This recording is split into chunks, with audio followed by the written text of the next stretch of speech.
Students, कल की हमने विश्व इतिहास की क्लास में जर्मनी के एकीकरण के बारे में पढ़ा। स्टार्टिंग की कि किस तरह से जर्मनी इटली की तरह विभिन्न प्रांतों में विभक्त था और वहाँ पर अलग अलग देशों का शासन था। वहाँ के शेल्विक और होल्स्टीन राज्य डेनमार्क के पास थे। 39 जर्मन राज्यों का संघ ऑस्ट्रिया के पास था और 16 जर्मन राज्यों का जो राइन संघ था उस पर फ्रांस का अधिकार था। जर्मन राज्यों की जो संसद थी फ्रैंकफर्ट में, उस पर भी ऑस्ट्रिया का प्रभुत्व था।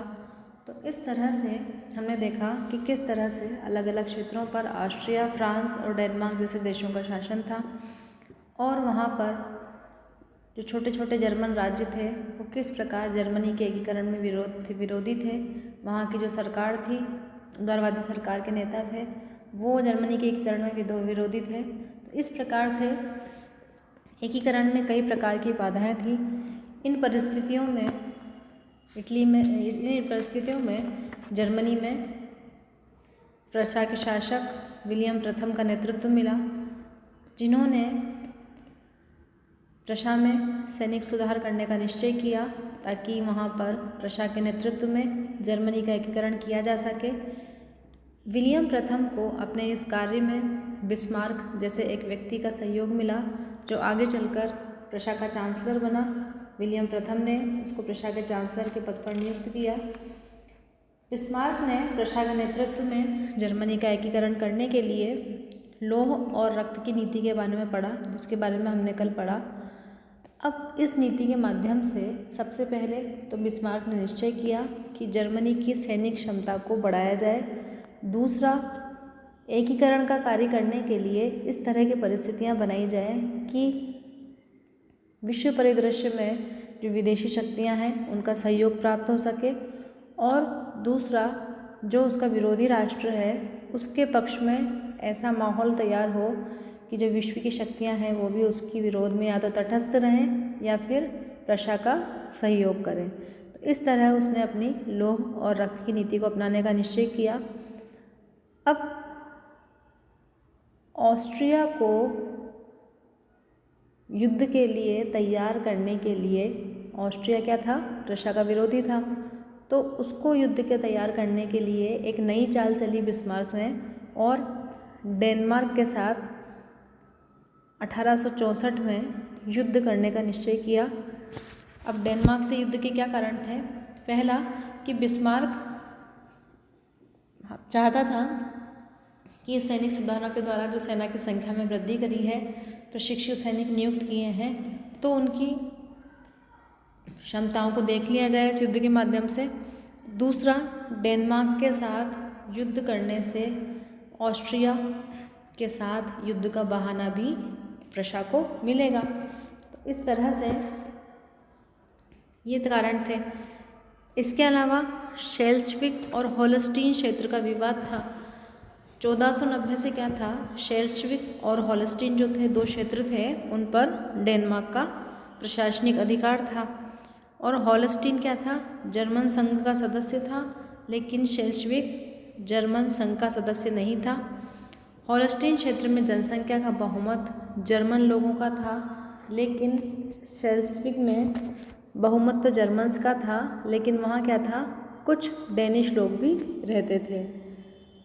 अब डेनमार्क क्या चाहता था कि ये जो दोनों क्षेत्र हैं शेल्स्विक और होल्स्टीन के, वो डेनमार्क के अंतर्गत ही रहें, लेकिन बिस्मार्क इन दोनों महत्वपूर्ण क्षेत्रों को प्रशा के अंतर्गत शामिल करना चाहता था।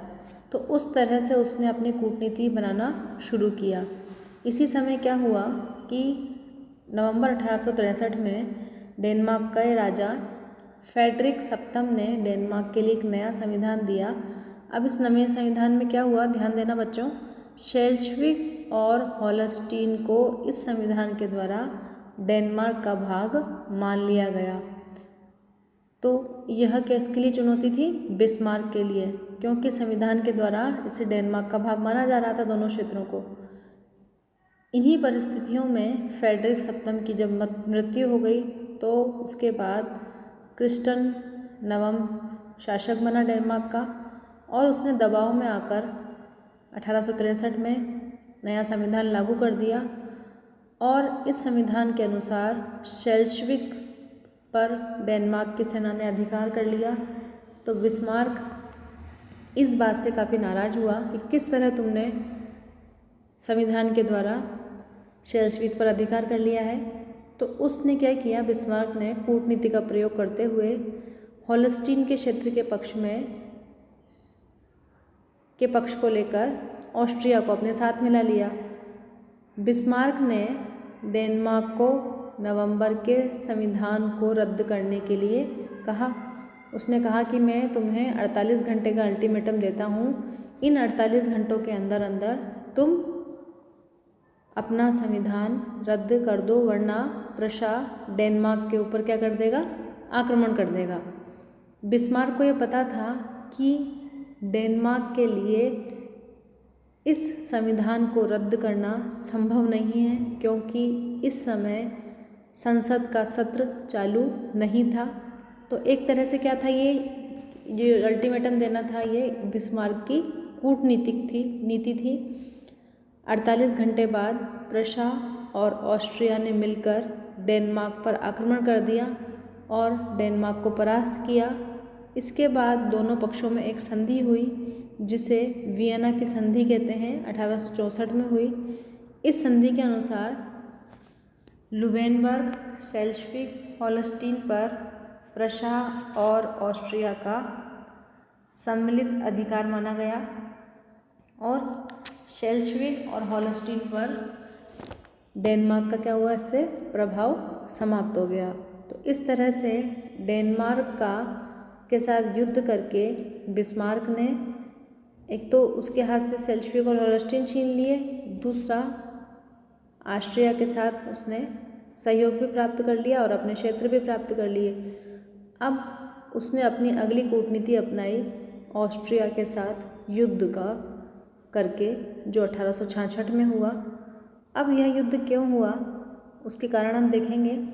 पहला कारण था ऑस्ट्रिया और प्रशा के बीच में युद्ध का ऑस्ट्रिया के द्वारा जालवरिन का सदस्य बनना और प्रशा के द्वारा उसका विरोध करना। अब आपसे छोटे क्वेश्चन में ये पूछा जा सकता है कि जालवरिन क्या है।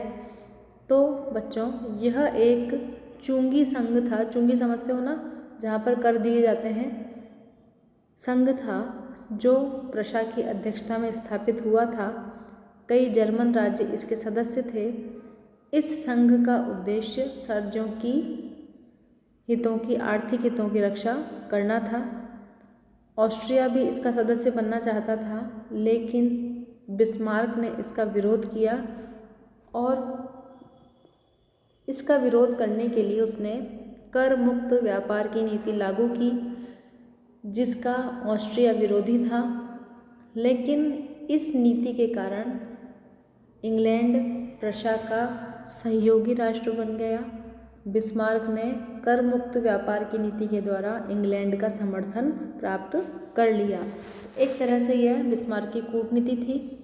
अब अगला कदम क्या उठाया बिस्मार्क ने फ्रांस के साथ एक व्यापारिक संधि करी, क्योंकि फ्रांस और ऑस्ट्रिया एक दूसरे के विरोधी थे। ऐसी स्थिति में प्रशा और ऑस्ट्रिया के मध्य असंतोष धीरे धीरे बढ़ने लगा। इसी बीच शेल्शविक और होल्स्टीन का विवाद हुआ क्षेत्र को लेकर। इन क्षेत्रों को लेकर क्या हुआ कि ऑस्ट्रिया और जब वियना की संधि के द्वारा क्या हुआ था, दोनों का समान रूप से शेल्शविक और होल्स्टीन पर अधिकार मान लिया गया था। लेकिन अब क्या हुआ कि ऑस्ट्रिया ने उसको सुझाव दिया प्रशा को कि शेल्शविक होल्स्टीन के बदले प्रशा उसको लोअर सिलिशिया के क्षेत्र दे, लेकिन बिस्मार्क ने इस प्रस्ताव को मानने से मना कर दिया, क्योंकि बिस्मार्क क्या चाहता था कि ऑस्ट्रिया के साथ जो युद्ध हो उसका वो शेल्शविक और होल्स्टीन के क्षेत्र को लेकर ना हो, बल्कि किसको लेकर हो, 39 जर्मन संघ राज्यों को लेकर हो, जिस पर किसने कब्जा कर रखा था, ऑस्ट्रिया ने। तो उसने उसको क्या किया, मानने से मना कर दिया। अब दोनों के बीच में ऑस्ट्रिया और प्रशा के बीच में गेस्टाइन का समझौता हुआ 1865 में। इस समझौते के अनुसार लुबेनबर्ग पर प्रशा का अधिकार रहेगा, शेल्ज़विक पर प्रशा का प्रशासनिक अधिकार रहेगा और होल्स्टीन क्षेत्र पर ऑस्ट्रिया का प्रशासनिक अधिकार रहेगा। इस तरह से इस समझौते के माध्यम से बिस्मार्क ने काफ़ी हद तक विजय प्राप्त कर ली थी।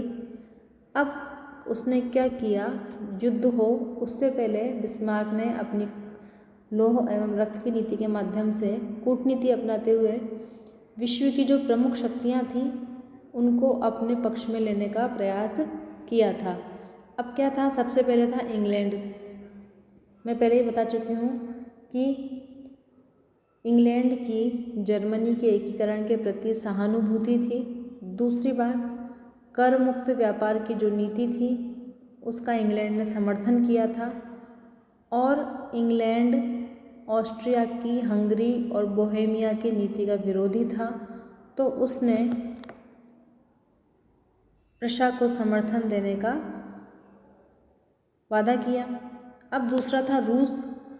हमने पहले पढ़ा था कि बिस्मार्क ने 1863 में जब विद्रोह हुआ पोलैंड का, तो उस समय रूस को सहायता के लिए प्रस्ताव भेजा था और कुछ सेना भेजी थी, जिससे दोनों के मध्य मित्रता स्थापित हुई थी।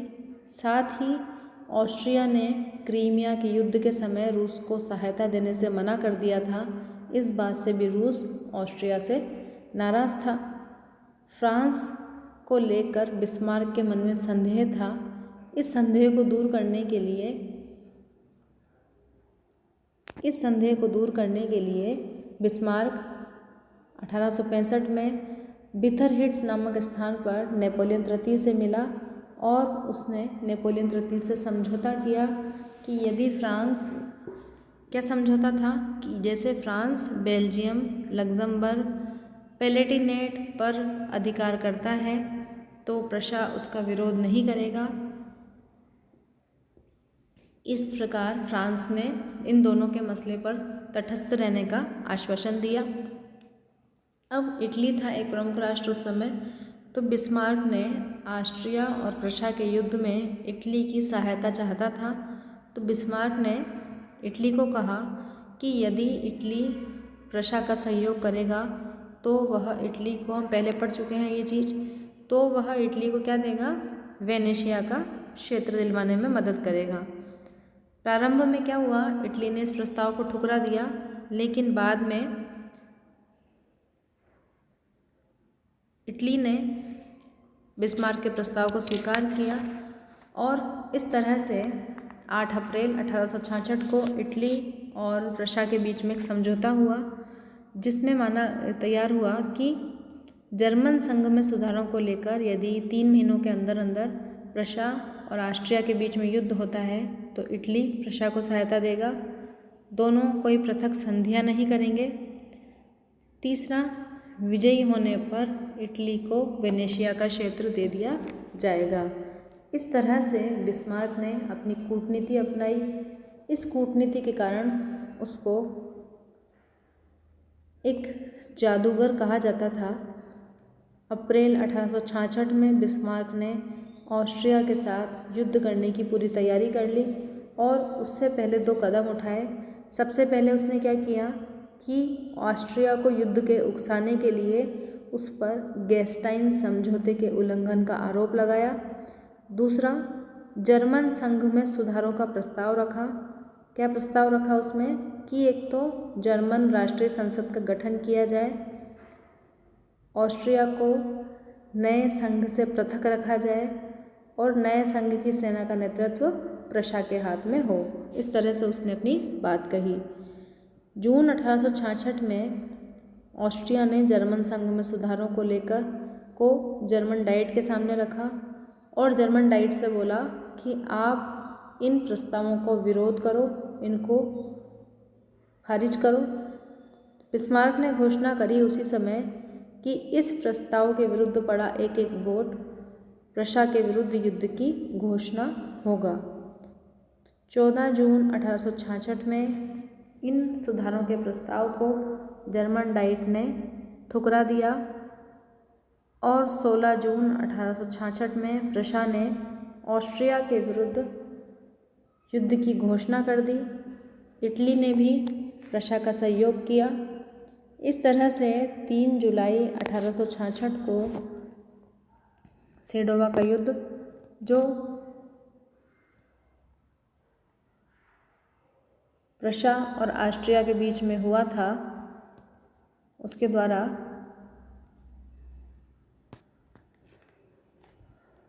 दोनों पक्षों के बीच युद्ध हुआ, जिसमें प्रशा ने ऑस्ट्रिया को पराजित किया। बिस्मार्क ने आगे युद्ध जारी करने से मना करते हुए ऑस्ट्रिया से समझौता करने की बात कही। इस समझौते में को प्राग की संधि के नाम से कहा जाता है। इस समझौते के अनुसार प्रशा की अध्यक्षता में उत्तरी जर्मन राज्य संघ का गठन किया गया। जर्मन संघ को भंग कर दिया गया। ऑस्ट्रिया को पर युद्ध का जुर्माना काफ़ी कम लगाया गया और वेनेशिया का क्षेत्र इटली को दे दिया गया, क्योंकि इटली ने प्रशा की मदद की थी।